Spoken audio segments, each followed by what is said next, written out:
क्या माँ बाप के अच्छे बुरे कर्मों का फल बच्चों को मिलता है? भगवान शिव ने स्वयं माता पार्वती को बताया है कि माता पिता के अच्छे और बुरे कर्मों का फल उनकी संतान को भोगना पड़ता है। मनुष्य को खुद के अच्छे और बुरे कर्मों का फल तो उन्हें भोगना ही पड़ता है, लेकिन उसके माता पिता के द्वारा किए गए कर्मों का फल भी उन्हें भोगना पड़ता है। जैसे औलाद बुरा या अच्छा कर्म करती है तो उसे उनके माता पिता को भोगना पड़ता है, उसी प्रकार औलाद के माता पिता के बुरे और अच्छे कर्मों का फल उनके औलाद को मिलता है और उन्हें भोगना पड़ता है। एक समय की बात है, भगवान शिव और माता पार्वती कैलाश पर्वत पर बैठे हुए थे। तभी माता पार्वती ने पूछा, स्वामी, क्या माता पिता के अच्छे और बुरे कर्मों का फल उनकी संतान को भोगना पड़ता है? तभी भगवान शिव ने कहा, हे देवी पार्वती, माता पिता के अच्छे और बुरे कर्मों का फल उनकी संतान को अवश्य ही भोगना पड़ता है। आज मैं आपको एक प्राचीन कथा सुनाता हूँ, जिसे सुनने के बाद आपको पता चल जाएगा कि कैसे माता पिता के अच्छे और बुरे कर्मों का फल उनकी संतान को मिलता है और उन्हें भोगना पड़ता है। फिर भगवान शिव कथा को सुनाना आरंभ करते हैं। प्राचीन समय की बात है, गांव में एक गरीब आदमी रहता था। वो बहुत गरीब था, किसी तरह से मेहनत मजदूरी करके अपने घर का पालन पोषण करता था। उसे मजदूरी में दिन भर काम करने के बाद 50 रुपए मिलते थे। उसे वो 25 रुपए रोजाना दान करता था और 25 रुपए में अपने परिवार का पालन पोषण करता था। इस प्रकार कुछ समय बीतने के बाद उसके घर में एक लड़के का जन्म हुआ। उस गरीब आदमी के परिवार में अब कुल 3 सदस्य हो गए, दोनों पति पत्नी और एक लड़का। अब धीरे धीरे उनके पालन पोषण में उस आदमी को समस्या होने लगी, क्योंकि इधर दिन प्रतिदिन महंगाई बढ़ती जा रही थी। फिर भगवान शिव ने कहा, हे पार्वती, एक दिन की बात है, उस आदमी के लड़के ने अपने पिता से पूछा, पिताजी, आप रोजाना 50 रुपए कमाते हैं, जिससे आप 25 रुपए रोज दान कर देते हैं और 25 रुपए में हम अपना गुजारा कैसे कर पाएंगे? तो उस आदमी को चुपचाप देखकर उसकी पत्नी ने कहा, बेटा, ऐसी कोई बात नहीं है, तुम्हारे पिताजी रोज 50 रुपए कमाते हैं और 25 रुपए दान कर देते हैं, तुम्हारे लिए ही दान करते हैं, दूसरों के लिए नहीं। लेकिन वो लड़का इस बात को नहीं समझ पाया, क्योंकि वो लड़का बहुत ही छोटा था। अब शिव ने कहा कि पार्वती, इसी तरह से कुछ समय बीतता गया और उस गरीब आदमी का लड़का धीरे धीरे बड़ा होने लगा और उस लड़के की उम्र 7 वर्ष की हो गई। इधर एक दिन वो आदमी काम करके शाम के समय वापस अपने घर लौट रहा था। तभी रास्ते में एक काला भैंसा आया और आकर उस गरीब आदमी को मारने लगा। उस भैंसे के मारने की वजह से उस आदमी की वहीं पर ही मृत्यु हो गई। जब उस आदमी की पत्नी और उसके लड़के को पिता की मृत्यु की खबर मिली तो उसको बड़ा दुख हुआ। फिर एक दिन उस गरीब आदमी के लड़के ने अपनी माँ से पूछा कि माँ, हमारे पिताजी कहाँ चले गए? तो उस गरीब आदमी की पत्नी ने कहा कि बेटा, तुम्हारे पिताजी हम सबको छोड़कर यमपुरी में यमराज के पास चले गए हैं। जब तुम्हारे पिताजी थे तो रोजाना 50 रुपए कमाते थे और 25 रुपए की बचत करते थे। हमारा पालन पोषण उसी 25 रुपए में करते और बाकी के 25 रुपए वो दान करते थे। अब हमारा पालन पोषण कैसे होगा, कैसे हमारा पेट भरेगा? फिर माँ ने अपने बेटे से कहा, बेटा, जिसमें घर में गरीबी होती है उसका कोई सहायक नहीं होता है, उससे सभी दूर भागने लगते हैं सिवाय भगवान के, क्योंकि वही गरीबी के सहायक होते हैं। फिर बेटे ने अपनी माँ से कहा कि माँ, ऐसा मत सोचो, मैं यमराज के पास जाऊंगा और अपने पिताजी को वापस लेकर आऊंगा। हमारी गरीबी देखकर यमराज को हमारे ऊपर अवश्य दया आ जाएगी और वो हमारे पिताजी को मेरे साथ अवश्य भेज देंगे। अब उस छोटे से बच्चे की बात पर उसकी माँ ने ध्यान नहीं दिया। फिर एक दिन की बात है, उस गरीब आदमी की पत्नी अपने लड़के को घर पर अकेला छोड़कर गांव में काम करने के लिए चली गई और उधर जो उसका लड़का था उसने मन में सोचा कि मैं यमराज के पास जाता हूं और अपने पिताजी को लेकर आता हूं। ऐसा सोचकर वो लड़का अपने पिताजी को लाने के लिए अपने घर से चल देता है। उस लड़के को चलते चलते काफ़ी समय बीत गया और उसे थकान का अनुभव हुआ और वो एक बहुत ही विशाल आम के पेड़ को देखकर उसकी छाया में जाकर बैठ गया। तभी उस आम के पेड़ ने मनुष्य की आवाज़ में कहा कि बेटा, तुम कौन हो और कहाँ जा रहे हो? मेरी छाया में आज तक तुम्हारे जैसा कोमल बालक नहीं आया है। फिर उस लड़के ने कहा कि मैं एक गरीब आदमी का बेटा हूँ और अपने पिताजी को लाने के लिए यमराज के पास जा रहा हूँ। उस आम के पेड़ ने जब उसकी ये बात सुनी तो उसने कहा कि बेटा, तुम मेरे लिए भी यमराज से एक प्रश्न पूछा ना कि मैं कई वर्षों से यहाँ पर लगा हुआ हूँ, लेकिन मेरा एक भी पत्ता ज़मीन पर नीचे नहीं गिरता है और ना ही मेरी डालियाँ सूखती हैं। मैं कितने वर्षों तक और यहाँ पर खड़ा रहूँगा? मैंने अपने पूर्व जन्म में ऐसा कौन सा पाप किया था जिस कारण से मुझे इस योनि से मुक्ति नहीं मिल पा रही है? इसका कौन सा कारण है? तब उस लड़के ने कहा कि ठीक है, मैं यमराज से तुम्हारा ये प्रश्न जरूर पूछ कर आऊँगा। अब शिव जी ने कहा, पार्वती जी, इतना कहकर वो लड़का वहाँ से आगे जाता है और चलते चलते रास्ते में उसे एक इच्छाधारी सर्प मिलता है। उस सर्प को देखकर वो लड़का डर के मारे कांपने लगा और वहाँ से भागने ही वाला था।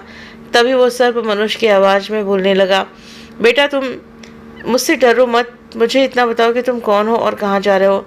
वो लड़का उस सर्प के पास गया और हाथ जोड़कर कहने लगा, हे नागराज, मैं गरीब आदमी का बेटा हूँ और मैं यमराज के पास अपने पिताजी को लाने के लिए जा रहा हूँ। उस सर्प ने कहा कि बेटा, तुम यमराज से मेरा एक प्रश्न पूछ कर आना। मैं कई वर्षों से यहाँ पर पड़ा हुआ हूँ, मेरे में अब चला भी नहीं जाता। ये शरीर में इतनी भी जान नहीं है कि मैं थोड़ा सा भी चल फिर सकूँ। मैंने अपने पूर्व जन्म में ऐसा कौन सा पाप किया था जिस कारण से मुझे इस योनि से मुक्ति नहीं मिल पा रही है? इसका कौन सा कारण है? तब उस लड़के ने कहा कि ठीक है, मैं यमराज से तुम्हारा ये प्रश्न पूछकर ज़रूर आऊँगा। भगवान शिव ने कहा कि हे देवी पार्वती। इतना कहकर वो लड़का आगे चलने लगा। फिर चलते चलते रास्ते में उसे एक किसान मिला। किसान ने कहा कि बेटा, तुम कौन हो और कहाँ जा रहे हो? देखने में तो तुम बड़े ही सुकुमार और कोमल लग रहे हो। फिर उस लड़के ने कहा कि मैं गरीब आदमी का बेटा हूँ और मैं यमराज के पास अपने पिताजी को लाने के लिए जा रहा हूँ। फिर उस किसान ने कहा कि तुम यमराज से मेरा एक प्रश्न पूछ कर आना। मैं चलते हुए राहगीरों की प्यास बुझाने के लिए कई सालों से यहाँ पर एक बावड़ी खुदवा रहा हूँ, लेकिन इसमें पानी अभी तक नहीं निकला है। मैंने अपने पूर्व जन्म में ऐसा कौन सा पाप किया था जिस कारण से इस बावड़ी में अभी तक पानी नहीं निकला है? तो मैंने इससे बहुत सारे पैसे भी खर्च कर दिए हैं, इसका क्या कारण है? उस लड़की ने कहा कि ठीक है, मैं यमराज से तुम्हारा ये प्रश्न ज़रूर पूछ कर आऊँगा। भगवान शिव ने कहा, देवी पार्वती। इतना कहकर वो लड़का वहाँ से आगे की ओर चलता है। चलते चलते रास्ते में उसे एक बहुत बड़ा तालाब मिला। फिर उस लड़के ने तालाब के किनारे पर गया और पानी पीने लगा। तभी उस तालाब से तैरती हुई एक बत्तख आई और कहने लगी, बेटा, तुम कौन हो और कहाँ जा रहे हो? तब उस लड़के ने कहा कि मैं गरीब आदमी का बेटा हूँ और मैं यमराज के पास मेरे पिताजी को लाने के लिए जा रहा हूँ। अब उस लड़के की बात सुनकर उस बत्तख ने कहा कि बेटा, तुम यमराज से मेरा एक प्रश्न पूछाना। कई वर्षों से मैं इस तालाब में भटक रही हूँ। मेरी 7 पीढ़ियाँ गुजर गई हैं, परंतु मैं अभी तक इसी तालाब में रह रही हूँ। मैंने अपने पूर्व जन्म में ऐसा कौन सा पाप किया था जिसके कारण मुझे इस योनि से मुक्ति नहीं मिल पा रही? इसका क्या कारण है? और तब वो लड़का कहता है, ठीक है, मैं तुम्हारा प्रश्न पूछकर ज़रूर आऊँगा।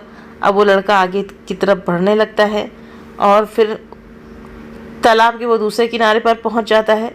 दूसरे किनारे पर जब पहुंचा तो उसने देखा कि एक मरा हुआ बगला वहां पर पड़ा था।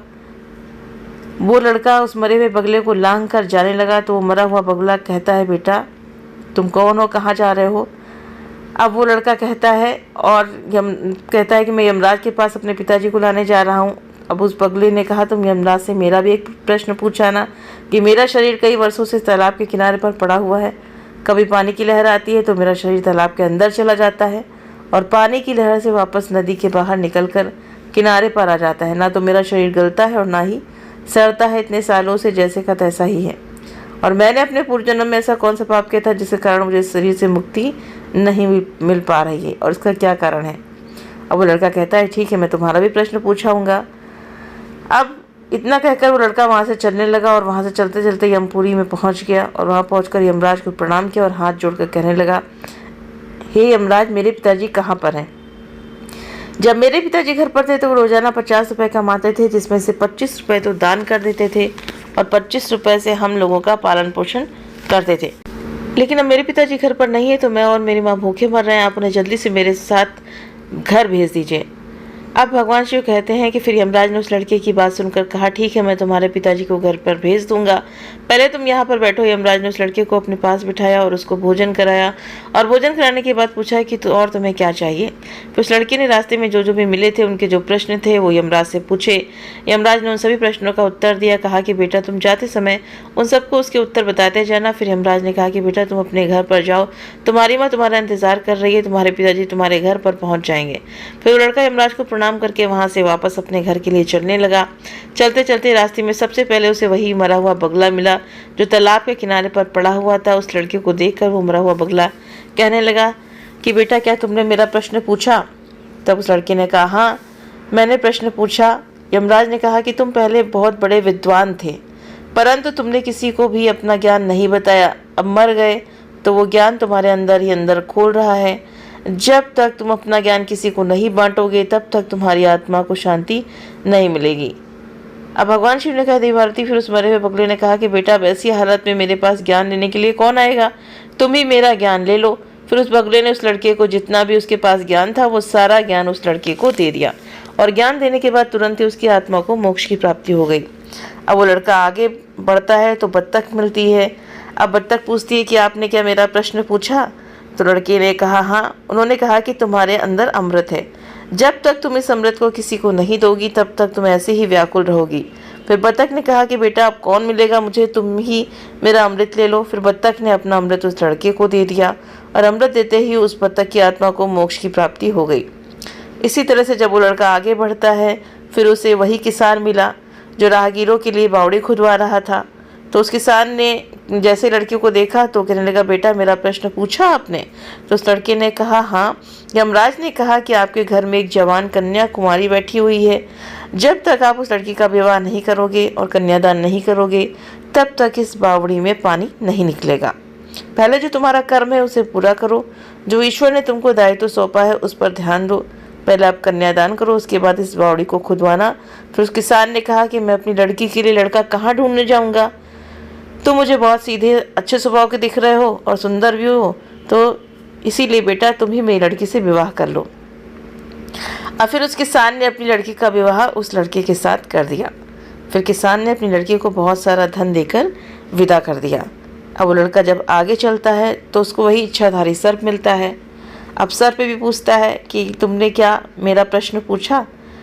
तो उस लड़के ने कहा कि हाँ पूछा। यमराज ने कहा कि तुम्हारे पास जो नागमणि है, तुम उस नागमणि को धरती पर नहीं उगलते हो और ना कभी किसी को दान दिया है। जब तक तुम इस नागमणि का दान नहीं करोगे तब तक तुम्हारा शरीर ऐसे ही बना रहेगा। फिर उस सर्प ने कहा कि बेटा मैं नागमणि अब किसको दूँ, इस नागमणि को तुम ही ले लो। अब उस सर्प ने अपनी नागमणि उस लड़के को दे दी। नागमणि को देते ही उस सर्प की आत्मा को मोक्ष की प्राप्ति हो गई। इस तरह से वो लड़का अपनी पत्नी को लेकर फिर आगे चलने लगा। फिर उसे वही आम का विशाल पेड़ मिला जिसकी छाया में उसने विश्राम किया। अब आम के पेड़ ने भी पूछा। लड़के ने कहा कि हाँ मैंने पूछा है। यमराज ने कहा है कि पूर्व जन्म में तुम्हारा काम स्कूल में बच्चों को शिक्षा देना था। तुम्हारा पद एक गुरु का था, परंतु तुमने अपने पद का सही इस्तेमाल नहीं किया। तुम शिक्षा देने के बदले में छोटे छोटे बच्चों से अपना काम करवाते थे और उन्हें अच्छी तरह से शिक्षा भी नहीं देते थे।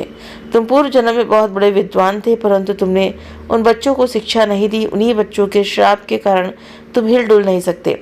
तुम्हारे अंदर जो ज्ञान भरा हुआ है उसे किसी को दे दो, इसके बाद तुम्हें मोक्ष की प्राप्ति होगी।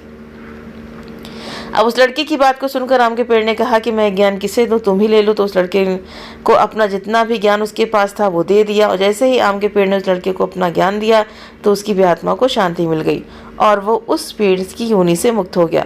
फिर वो लड़का अपनी पत्नी के साथ चलते चलते अपने घर पहुंच गया। वो लड़का अपने घर पर पहुंचा तो उस लड़के की माँ उसको देखकर बड़ी खुश हुई। कहने लगी कि बेटा तुम कहाँ चले गए थे और ये लड़की तुम्हारे साथ में कौन है? फिर उस लड़के ने जो भी उसके साथ घटनाएं हुई थी अपनी माँ को बता दिया।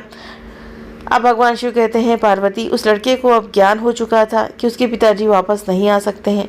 अब उनकी मुक्ति हो चुकी है। उसके पिताजी ने जो दान धर्म किया था उसका फल उस लड़के को यमराज ने दे दिया। इस प्रकार से भगवान शिव ने माता पार्वती को बताया कि माता पिता के अच्छे और बुरे कर्मों का फल उनकी औलाद को कैसे प्राप्त होता है और पूर्व जन्म के कर्मों का फल व्यक्ति को कैसे मिलता है और उसके पिता द्वारा किए गए पाप और पुण्य कर्म भी उसके बच्चों को कैसे मिलते हैं। अगर आपको ये वीडियो पसंद आया हो, कहानी पसंद आई हो तो वीडियो को लाइक शेयर सब्सक्राइब करना ना भूलें और अपने कमेंट करके भी ज़रूर से ज़रूर बताएं। Thank you.